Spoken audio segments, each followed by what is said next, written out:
He seen the same thing that I seen. He seen the dream and he believed. And he made millions and millions of dollars. The first check I ever got when I was a teenager was, because I turned pro at 19. The whole deal the deal I got was a crazy deal, but the first check that actually gave me was the best feeling I ever had was when I got $100,000. A kid, when you come from nothing, from poverty, from nothing, and then you get a $100,000 check, because $100,000 at that particular time felt like 100 million. But once you receive a $100 million check and $50 million check on a regular, then it's just... No, but what I'm saying, when you received that first one, because see, nobody had done that type of shit before. The $100,000 felt better than 100 million. Because that was my first check. But, everybody get a chance to see you, see how you come up, see your story, see how you came from nothing to a billionaire now, right? You would be. I've been made a million. Damn.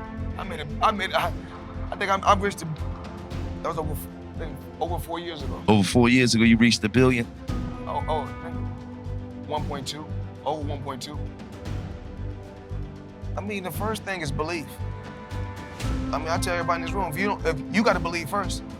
If you don't believe first, then you ain't gonna never get to where you're trying to get to. I believe. I knew from the beginning I was the best in boxing, from day one. You knew you was the shit no matter what before you even... I just knew I was better than every other fighter. And to this day, that it would never be a fighter better than me, never. In the history of boxing? Never. Because you just look at the dynamics. You can have a guy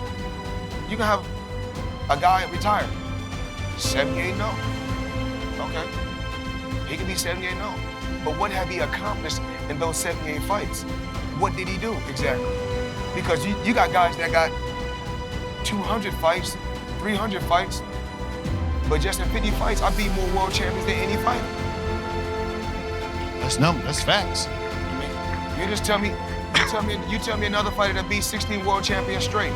Just tell me, that's all I ask. You tell me another fighter that in just 2 fights made $650 million. 200 came after that. 300. Well, for Pacquiao, I made $300 million. For the McGregor, I made $300 million. And this on the back end? I always got to make money on the back end. Okay. See, even if somebody right now in here hit the lottery, the first thing they're gonna say is give it all to me, because they don't know no better. Because rich and wealth is 2 different things. When you're rich for a short period of time. Rich is short term. Wealth is long term. So if you can have 100 million, but if you don't got no game plan, it's gonna be gone. So if I didn't know what I know now, they gave me $100 million when I was young, I probably would have fucked it off. But with a lot of time, a lot of experience, being around the right people, I knew about balance. I knew what I wanted in life. So even when I get Monday, I got a wire coming for another 20 million. But I don't get moved by the money no more. I get moved by just the people around me, if I can help them become great, and the different businesses that I'm able to open and give people jobs, that makes me smile. Because you don't get to this point, you make a bunch of money and be like, I got a bunch of money, nobody else can get nothing. When it's a recession or when a lot is going on, I'm still able to employ people. So like I said before, I got hotels, I got skyscrapers, and I'm able to just employ people every day, give people jobs in this country. So it's a great thing to me. When you was a kid and they robbed you at that Olympics, yes. What type of fire did that put in you? What was going through your mind? Because you was respectable. One thing about it, your showmanship is unbelievable, unmatched. You was respectable even after they robbed you. Dead, I'm talking about flat. Anybody, Stevie Wonder can see this shit. The dead can see this. They robbed you. You walk out of there with class. What was the fire? How was you feeling after that as a kid? And the quote unquote, people robbed you. How did you feel? The 1996 Olympic Games. Yes. The semifinals. I think I was one fight away from the gold medal. I'm glad that happened to me. I think that's the best thing that ever happened to me. Because that right there pushed me. I mean, it just pushed me to a limit that I can't even really even talk about. It pushed me. So it made me want to be the best. Did it give you that mindset that I'm gonna beat these motherfuckers so bad that I'm not even gonna leave you an option to say some draw shit? Like, cause I really feel like you beat his ass bad like that too. But you know, with the Olympics and the amateur boxing, you know that shit's a little different than the pros. But then when you got to the pros, did that give you the mindset that I'm gonna beat these niggas so bad that I'm not even gonna leave them an option to give me a draw? If I had to do it all over again, I wanted to happen the same way. Because then I wouldn't be here with these people, giving them advice and want to help I want to see my people grow. Absolutely. I mean, I'm not like that. I'm not the jealous type. I've never been like that. Like, I'm like, oh no, I don't want to see this fighter do good. Oh, I don't like Muhammad Ali. I'm not like that.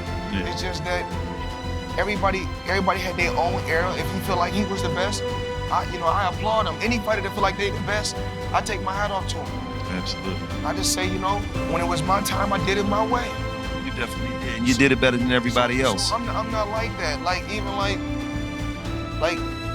mean, of course, I love to compete. I like to compete against the best. And you got guys right now that's in boxing, that's champion, all these little young fighters. Floyd, you come back and fight him. You need to fight this guy. Listen, I had my time. Right. Everything got an expiration date. Right. I did what I had to do. I was in boxing, I think over 20 years. I was world champion 20 years. Right. So I gave the sport what I can give the sport. You done gave the sport over maybe 30, 35 years of boxing, right? I mean, I had my first fight in 1987. But you went to the gym when you was about 6, 7, right? No, my whole life. My whole life. Yeah, because your family boxed, so yeah. I come from a fighting family. Yeah. And